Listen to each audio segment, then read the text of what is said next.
Praise lord అందరికీ Bible reading in 1 year July 22 నిర్గమకాండం 9వ అధ్యాయం నుండి చదువుకుందాం.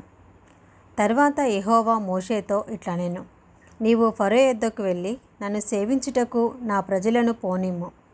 నీవు వారిని పోనీయనొల్లక ఇంకను వారిని నిర్బంధించినడలా ఇదిగో యెహోవా బాహుబలము పొలంలోనున్న నీ పశువుల మీదికిని నీ గుర్రముల మీదికిని గాడిదల మీదికిని ఒంటెల మీదికిని ఎద్దుల మీదికిని గొర్రెల మీదికిని వచ్చును. మిక్కిలి బాధాకరమైన తెగులు కలుగును. అయితే యెహోవా ఇశ్రాయేలుల పశువులను ఐగుప్తు పశువులను వేరుపరచును. ఇశ్రాయేలుకున్న వాటన్నిటిలో ఒక్కటైనను చావదని హెబ్రీయుల దేవుడగు యెహోవా సెలవిచ్చుచున్నాడని అతనితో చెప్పుమనెను.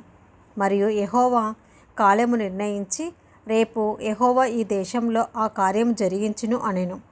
మరునాడు యెహోవా ఆ కార్యము చేయగా ఐగుప్తుల పశువులన్నీ చచ్చెను, కానీ ఇశ్రాయేలుల పశువులలో ఒకటియు చావలేదు. ఫరో ఆ సంగతి తెలుసుకున్నప్పుడు ఇశ్రాయేలుల పశువులలో ఒకటియు చావలేదు. అయినను అప్పటికిని ఫరో హృదయము కఠినమైనందున జనులను పంపకపోయెను. కాగా యెహోవా మీరు మీ పిడికిల నిండా ఆవబుగ్గి తీసుకొనుడి. మోషే ఫరో కన్నుల ఎదుట ఆకాశము వైపు దాన్ని చల్లవలెను. అప్పుడు అది ఐగుప్తు దేశమంతటా సన్నపు ధూళి అయి ఐగుప్తు దేశమంతటా మనుషుల మీదను జంతువుల మీదను పొక్కు దద్దుర్లగునని మోషే అహరోనులతో చెప్పాను. కాబట్టి వారు ఆవపు బుగ్గి తీసుకొని వచ్చి ఫరో ఎదుట నిలిచిరి. మోషే ఆకాశం వైపు దాన్ని చల్లగానే అది మనుషులకును జంతువులకును పొక్కు దద్దుర్లాయెను. ఆ దద్దుల వలన శకునగాండ్రు మోషే ఎదుట నిలవలేకపోయిరి.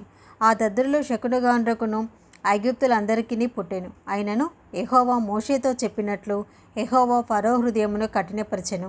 అతడు వారి మాట వినకపోయాను. తర్వాత యెహోవా మోషేతో ఇట్లా నేను హెబ్రీల దేవుడైన యెహోవా ఇలాగు సెలవిచ్చుచున్నాడు. నీవు తెల్లవారగానే లేచిపోయి ఫరో ఎదుట నిలిచి నన్ను సేవించుటకు నా జనులను పోనిము. సమస్త భూమిలో నా వంటి వారెవరనూ లేరని నీవు తెలుసుకునవలెనని ఈసారి నేను నా తెగుళ్ళన్నీయు నీ హృదయం నొచ్చినంతగా నీ సేవకుల మీదికిని నీ ప్రజల మీదికిని పంపెదను. భూమి మీద నుండకుండా నీవు నశించిపోవునట్లు నేను నా చెయ్యి చాపి ఉంటినేనని నిన్నును నీ జనులను తెగులుతో కొట్టివేసి ఉందును. నా బలమును నీకు చూపునట్లును భూలోకమంతటా నా నామమును ప్రచురం చేయనట్లును ఇందుకే నేను నిన్ను నియమించి తిని. నీవింకా నా ప్రజలను పోనీయనొల్లక వారి మీద అతిశయపడుచున్నావు. ఇదిగో రేపు ఈ వేళకు నేను మిక్కిలి బాధాకరమైన వడగండ్లను కురిపించెదను. ఐగుప్తు రాజ్యము స్థాపించిన దినము మొదలుకొని ఇది వరకు అందులో అట్టి వడగండ్లు పడలేదు. కాబట్టి నీవిప్పుడు పంపి నీ పశువులను పొలంలో నీకు కలిగినది యావత్తును త్వరగా భద్రం చేయము. ఇంటికి రప్పింపబడక పొలంలో ఉండు ప్రతి మనుషుని మీదను జంతువు మీదను వడగండ్లు కురియును. అప్పుడు అవి చచ్చునని చెప్పుమనెను. ఫరో సేవకులలో యెహోవా మాటకు భయపడిన వాడు తన సేవకులను తన పశువులను ఇండ్లలోనికి త్వరగా రప్పించెను. అయితే యెహోవా మాట లక్ష్య పెట్టనివాడు తన పనివారిని తన పశువులను పొలంలో ఉండనిచ్చెను. యెహోవా నీ చెయ్యి ఆకాశము వైపు చూపుము. ఐగుప్తు దేశమందలి మనుషుల మీదను జంతువుల మీదను పొలముల కూరలన్నిటి మీదను వడగండ్లు ఐగుప్తు దేశమంతటా పడునని మోషేతో చెప్పాను. మోషే తన కర్రను ఆకాశము వైపు ఎత్తినప్పుడు యెహోవా ఉరుములను వడగండ్లను కలుగజేయగా పిడుగులు భూమి మీద పడుచుండెను. యెహోవా ఐగుప్తు దేశము మీద వడగండ్లు కురిపించెను. అలాగూ వడగండ్లతో కలిసిన పిడుగులను బహుబలమై వాయెను. ఐగుప్తు దేశమంతటను అది రాజ్యమైనది మొదలుకొని ఎన్నడూను అట్టివి కలగలేదు. ఆ వడగండ్లు ఐగుప్తు దేశమంతటా మనుషులనేమి జంతువులనేమి బయటనున్నది యావత్తును నశింపచేసెను. వడగండ్లు పొలంలోని ప్రతి కూరను చెడగొట్టెను, పొలంలోని ప్రతి చెట్టును విరగగొట్టెను. అయితే ఇశ్రాయేలున్న గోషేను దేశంలో మాత్రము వడగండ్లు పడలేదు. ఇది చూడగా ఫరో మోషే అహరోనులను పిలువనంపి నేను ఈసారి పాపం చేసి ఉన్నాను. యెహోవా న్యాయవంతుడు, నేనును నా జనులను దుర్మార్గులము.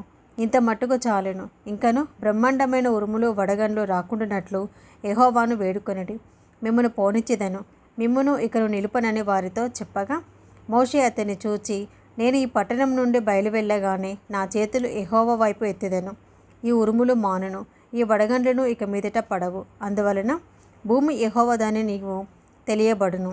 అయినను నీవును నీ సేవకులను ఇంకను దేవుడైన యెహోవాకు భయపడరని నాకు తెలిసే ఉన్నది అనెను.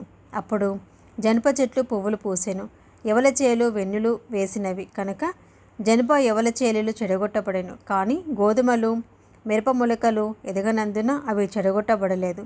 మోషే ఫరోను విడిచి ఆ పట్టణం నుండి బయలువెళ్ళి యెహోవా వైపు తన చేతులు ఎత్తినప్పుడు ఆ ఉరుములు వడగండ్లను నిలిచిపోయెను. వర్షము భూమి మీద కురియుట మానెను. అయితే ఫరో వర్షము వడగండ్లను ఉరుములను నిలిచిపోవుట చూచి అతడును అతని సేవకులను ఇంకా పాపము చేయొచ్చు తమ హృదయములను కఠినపరుచుకొనిరి. యెహోవా మోషే ద్వారా పలికినట్లు ఫరో హృదయము కఠినమాయెను. అతడు ఇశ్రాయేలును పోనీయక పోయెను. నిర్గమకాండం 10వ అధ్యాయము. కాగా యెహోవా మోషేతో, ఫరో యొద్దకు వెళ్ళుము, నేనే యెహోవానని మీరు తెలుసుకున్నట్లును నేను చేయు సూచక్రియలను ఐగుప్తు ఎదుట కనబర్చుటకును నేను వారెడల జరిగించిన వాటిని వారెదుట కలగజేసిన సూచక్రియలను నీవు నీ కుమారునికి ప్రచురం చేయునట్లును నేను అతని హృదయమును అతని సేవకుల హృదయములను కఠినపరిచితిని అనెను. కాబట్టి మోషే అహరోనులు ఫరో యొద్దకు వెళ్ళి అతనిని చూచి ఇలాగు చెప్పిరి. హెబ్రీల దేవుడకు యెహోవా సెలవిచ్చినది ఏమనగా, నీవు ఎన్నాళ్ళ వరకు నాకు లొంగక యుందువు? నన్ను సేవించుటకు నా జనులను పోనిమ్ము. నీవు నా జనులను పోనీయనుల నెడల ఇదిగో రేపు నేను మిడతలను నీ ప్రాంతంలోనికి రప్పించెదను. ఎవడనూ నేలను చూడలేనంత అవి దాని కప్పును తప్పించుకొనిన శేషమును అనగా బడగండ్ల దెబ్బను తప్పించుకొని మిగిలిన దానిని అవి తినివేయును. పొలంలో మొలిచిన ప్రతి చెట్టును తినును. మరియు అవి నీ ఇండ్లలోనూ నీ సేవకులందరి ఇండ్లలోనూ ఐగుప్తులందరి ఇండ్లలోనూ నిండిపోవును. నీ పితరులు కానీ నీ పితామహులు కానీ ఈ దేశంలో నుండిన నాటి నుండి నేటి వరకు అట్టి వాటిని చూడలేదని చెప్పి ఫరో ఎదుట నుండి బయలువెళ్ళెను. అప్పుడు ఫరో సేవకులు అతన్ని చూచి, ఎన్నాళ్ళ వరకు వీడు మనకు ఉరిగా నుండును? తమ దేవుడైన యెహోవాను సేవించుటకు ఈ మనుషులను పోనిము. ఐగుప్తు దేశం నశించినది నీకింకనూ తెలియలేదా అనిరి. మోషే అహరోనులు ఫరో యొద్దకు మరలా రప్పింపబడగా అతడు, మీరు వెళ్ళి మీ దేవుడైన యెహోవాను సేవించుడి. అందుకు ఎవరెవరు వెళ్ళుదురని వారిని అడిగాను. అందుకు మోషే, మేము యెహోవాకు పండుగ ఆచరించవలెను కనుక మా కుమారులను మా కుమార్తెలను మా మందలను మా పశువులను వెంటబెట్టుకొని మా పిన్న పెద్దలతో కూడా వెళ్ళుదామనెను. అందుకతడు, యెహోవా మీకు తోడై ఉండునా? నేను మిమ్మును మీ పిల్లలను పోషించేదనా? ఇదిగో మీరు దురాలోచన కలవారు పురుషులైనను మీరు మాత్రము వెళ్ళి యెహోవాను సేవించుడి. మీరు కోరినది అదే కదా అని వారితో అనగా ఫరో సముఖం నుండి వారు వెళ్ళగొట్టబడిరి. అప్పుడు యెహోవా మోషేతో, మిడతలు వచ్చినట్లు ఐగుప్తు దేశము మీద నీ చేయి చాపము. అవి ఐగుప్తు దేశము మీదికి వచ్చి ఈ దేశపు పైరులన్నిటినీ అనగా వడగండ్లు పాడు చేయని వాటినన్నిటినీ తినివేయునని చెప్పెను. మోషే ఐగుప్తు దేశము మీద తన కర్రను చాపగా యెహోవా ఆ పగలంతయు ఆ రాత్రి అంతయు ఆ దేశము మీద తూర్పు గాలిని విసరజేసెను. ఉదయమందు ఆ తూర్పు గాలికి మిడతలు వచ్చెను. ఆ మిడతలు ఐగుప్తు దేశం అంతటి మీదికి వచ్చి ఐగుప్తు సమస్త ప్రాంతములలో నిలిచెను. అవి మిక్కిలి బాధాకరమైనవి. అంతకు మునుపు అట్టి మిడతలు ఎప్పుడునూ ఉండలేదు, తర్వాత అట్టివి ఉండబోవు. అవి నేలంతయు కప్పెను. ఆ దేశమున చీకటి కమ్మెను. ఆ దేశపు కూరగాయలన్నిటినీ ఆ వడగండ్లు పాడు చేయని వృక్ష ఫలములన్నిటినీ అవి తినివేశెను. ఐగుప్తు దేశమంతటా చెట్లే గాని పొలముల కూరయే గాని పచ్చనిదేదియు మిగిలి ఉండలేదు. కాబట్టి ఫరో మోషే అహరోనులను త్వరగా పిలిపించి, నేను మీ దేవుడైన యెహోవా ఎడలను మీ ఎడలను పాపం చేసి తిని మీరు దయచేసి ఈసారి మాత్రమే నా పాపము క్షమించి నా మీద నుండి ఈ చావు మాత్రము తొలగించుమని మీ దేవుడైన యెహోవాను వేడుకొనమనగా అతడు ఫరో యొద్ద నుండి బయలువెళ్ళి యెహోవాను వేడుకొనెను. అప్పుడు యెహోవా గాలిని త్రిప్పి మహాబలమైన పడమటి గాలిని విసిరచేయగా అది ఆ మిడతలను కొంచుపోయి ఎర్ర సముద్రంలో పడవేశాను. ఐగుప్తు సమస్త ప్రాంతములలో ఒక్క మిడత అయినను నిలవలేదు. అయినను యెహోవా ఫరో హృదయమును కఠినపరిచెను. అతడు ఇశ్రాయేలును పోనీయడాయెను. అందుకు యెహోవా మోషేతో, ఆకాశం వైపు నీ చేయి చాపుము. ఐగుప్తు దేశము మీద చీకటి చేతికి తెలియనంత చిక్కని చీకటి కమ్ముననెను. మోషే ఆకాశం వైపు తన చేయి ఎత్తినప్పుడు ఐగుప్తు దేశమంతయు 3 దినములు గాఢాంధకారమాయెను. 3 దినములు ఒకరినొకడు కనుగొనలేదు. ఎవడను తానున్న చోట నుండి లేవలేకపోయెను. అయినను ఇశ్రాయేలుకందరికీ వారి నివాసములలో వెలుగుండెను. ఫరో మోషేను పిలిపించి, మీరు వెళ్ళి యెహోవాను సేవించుడి. మీ మందలు మీ పశువులు మాత్రమే ఇక్కడ ఉండవలెను. మీ బిడ్డలు మీతో వెళ్ళవచ్చుననగా మోషే, మేము మా దేవుడైన యెహోవాకు అర్పింపవలసిన బలుల నిమిత్తము హోమార్పణల నిమిత్తము నీవు మాకు పశువులను ఇయ్యవలెను. మా పశువులను మాతో కూడా రావలెను. ఒక్క డెక్క అయినను విడువబడదు.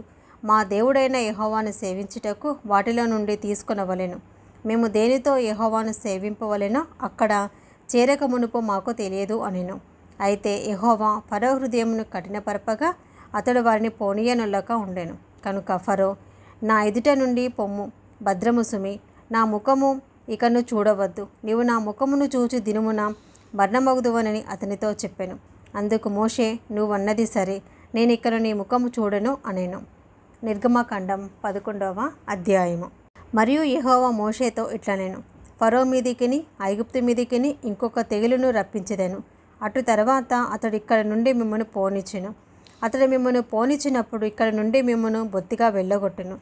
కాబట్టి తన చెలికాలి యొద్ద ప్రతి పురుషుడును, తన చెలికత్తె యొద్ద ప్రతి స్త్రీయును వెండి నగలను బంగారు నగలను అడిగి తీసుకునుడని ప్రజలతో చెప్పుము. యెహోవా ప్రజల ఎడల ఐగుప్తీయులకు కటాక్షము కలుగజేసెను. అదేగాక ఐగుప్తు దేశంలో మోషే అను మనుషుడు ఫరో సేవకుల దృష్టికిని ప్రజల దృష్టికిని మిక్కిలి గొప్పవాడాయను. మోషే ఫరోతో ఇట్లనెను, యెహోవా సెలవిచ్చినదేమనగా, మధ్యరాత్రి నేను ఐగుప్తు దేశంలోనికి బయలు వెళ్ళెదను. అప్పుడు సింహాసనం మీద కూర్చున్న ఫరో తొలిపిల్ల మొదలుకొని తిరగలి విసురుదాని తొలిపిల్ల వరకు ఐగుప్తు దేశమందలి తొలిపిల్లలందరూ చచ్చెదరు. జంతువులలోనూ తొలిపిల్లలన్నీ చచ్చును. అప్పుడు ఐగుప్తు దేశమంతటా మహాఘోష పుట్టును. అట్టి ఘోష అంతకుముందు పుట్టలేదు, అట్టిది ఇక మీదట పుట్టదు. యెహోవా ఐగుప్తీయులను ఇశ్రాయేలును వేరుపరచునని మీకు తెలియబడినట్లు మనుషుల మీద కానీ జంతువుల మీద కానీ ఇశ్రాయేలులో ఎవరి మీదనైనానో ఒక కుక్కయు తన నాలుక ఆడించదు. అప్పుడు నీ సేవకులైన వీరందరూ నా యుద్ధకు వచ్చి నాకు నమస్కారం చేసి, నీవును నిన్ను ఆశ్రయించి ఉన్న ఈ ప్రజలందరూ బయలువెళ్ళుడని చెప్పుదురు. ఆ తర్వాత నేను వెళ్ళుదును అనెను. మోషే అలాగు చెప్పి ఫరో యొద్ద నుండి అత్యాగ్రహంతో వెళ్ళిపోయాను. అప్పుడు యెహోవా, ఐగుప్తు దేశంలో నా మహత్కార్యములు విస్తారమగునట్లు ఫరో మీ మాట వినడని మోషేతో చెప్పాను. మోషే అహరోనులు ఫరో ఎదుట ఈ మహత్కార్యములను చేసిరి. అయినను యెహోవా ఫరో హృదయమును కఠినపరపగా అతడు తన దేశంలో నుండి ఇశ్రాయేలును పోనీయడాయెను.